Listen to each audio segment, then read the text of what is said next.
Hello and welcome to a review of the Sony SmartWatch 3, and today we're going to do an unboxing of this watch. Now I'm not going to bore you with all the facts and figures about it. Generally, if you're looking at this, most likely you have made up your mind that you want a smartwatch and you'll kind of know what it's about. All I will say is that I have a smartwatch 2, and so I have a good idea and good comparison between the two. One of the main features is the fact that the Sony SmartWatch 3 now runs on Android Wear software, which you'll need on your phone, whilst previously the SmartWatch 2 ran on its own Sony software, which meant that most of the apps weren't quite working the way they should and you couldn't get the full potential of the SmartWatch 2. So today, as I say, we will look at the SmartWatch 3 and I will start with an unboxing of the watch.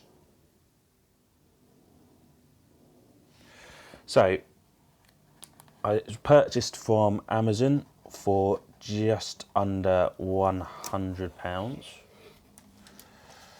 The box is a lot better than the SmartWatch 2 box, which was a plastic looking, very plasticky feel box, which was literally in the pence, whilst this is a bit more of a watch feel box, which is proper hard plastic.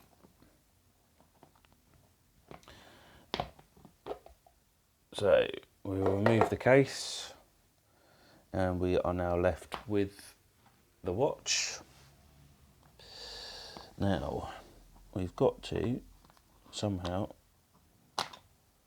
okay, so inside we have the very small, incredibly small USB cable, but I mean, to be honest, I don't really worry because although it's tiny, and to be honest, you know, if that's coming out the wall, your phone's literally going to be hanging off the wall.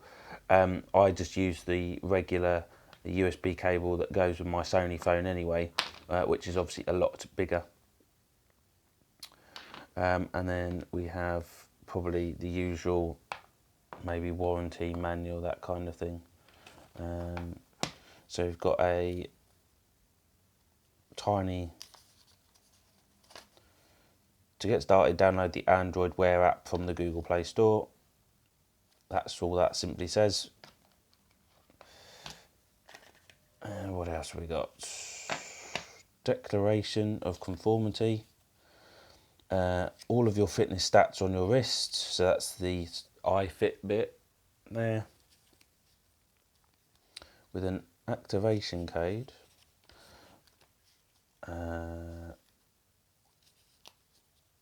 Endomondo. I don't know what that is, but that sounds very Spanish.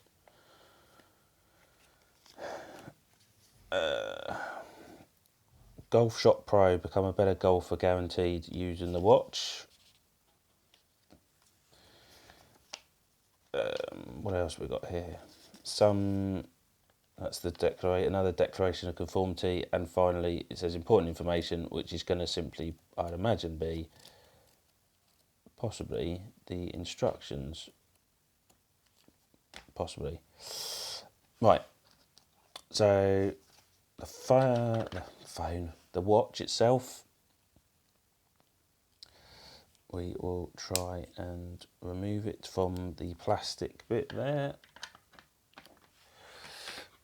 Okay. So already this feels more sturdier and chunkier than my previous watch, the SmartWatch 2, because that was a very plasticky, rubbery band. This feels a bit more rigid and a bit more, actually feels a bit more heavy, but we'll go into that at a later date. And obviously you've got the adjustable wrist strap on the back here, whilst on the previous one, SmartWatch 2, it was a case of a very simple strap.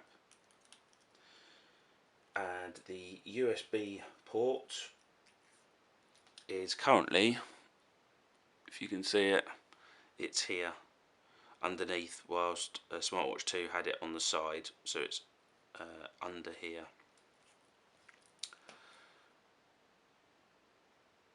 So overall, I believe you can also pop the this out of the casing. There we go.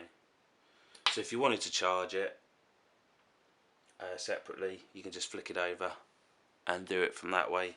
You can also change the different types of cases or straps to different colours, but again they're quite expensive at about £30 each, but which is, to be honest, is quite handy. But going with that, it's certainly it's a lot more heavier than the last one, but certainly I think, given the reviews of it, it's certainly come a long way since SmartWatch 2.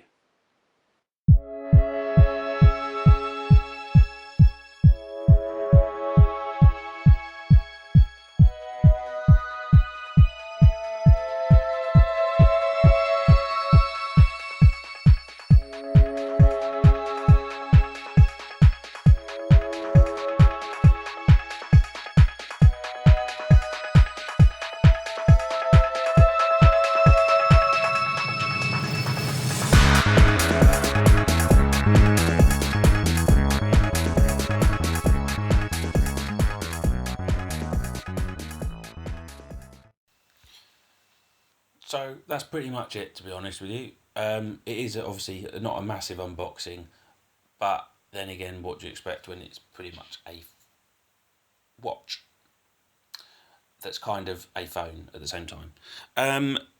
It's worth also noting a few specifications on the watch. I'll just run those through you. It's sort of not too boring for you. So we're talking about a battery life of up to 2 days. Bear in mind, obviously, it goes without saying, a lot depends on how you use it.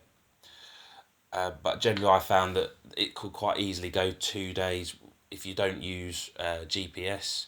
2 to 3 days if you don't use GPS, and also depends on how many notifications you're going to get through as well, because obviously vibration, etc., canes the battery. Got built-in GPS, which obviously will track things like your daily activities. If you fancy running or going for bike rides, it will show you your journey, and will also map onto your various apps that you've got. Again, that's going to drain your battery life. And it's got obviously the built-in Bluetooth. That's how it pretty much works with regards to the messages being sent to you. It is waterproof. Again, we're talking probably splash proof rather than literally going swimming with it. I probably wouldn't go swimming with it, to be honest with you. And I suppose one of the biggest things is that you can supposedly, what it's saying here is you can now take and reject calls, receive and answer text messages, read emails, scroll through Facebook and pick up Twitter. You cannot answer a phone call and speak via the phone. You can answer it, but then you've immediately got to pick up your phone. So it's worth remembering that it is not that kind of thing. It's not an Apple watch, so just remember that one. And it's also got 4 gigs worth of storage in there, so if you want to put your music on there, you can do, but it's worth remembering that there is no headphone jack inside that, and you will need to have some Bluetooth headphones in order to access the music that is on the phone. Just remember that one.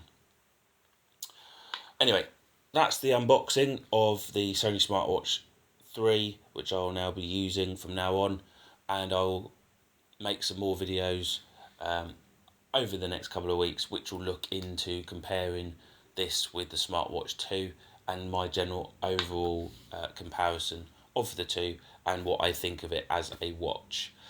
So it's just over £100 currently on Amazon. and as I say, it's entirely up to you whether you reckon that it's worth that kind of money for a smartwatch, and whether you'll get the most out of it to warrant spending that kind of money. Anyway, thanks for watching, and please subscribe to the channel for more videos on the SmartWatch 3.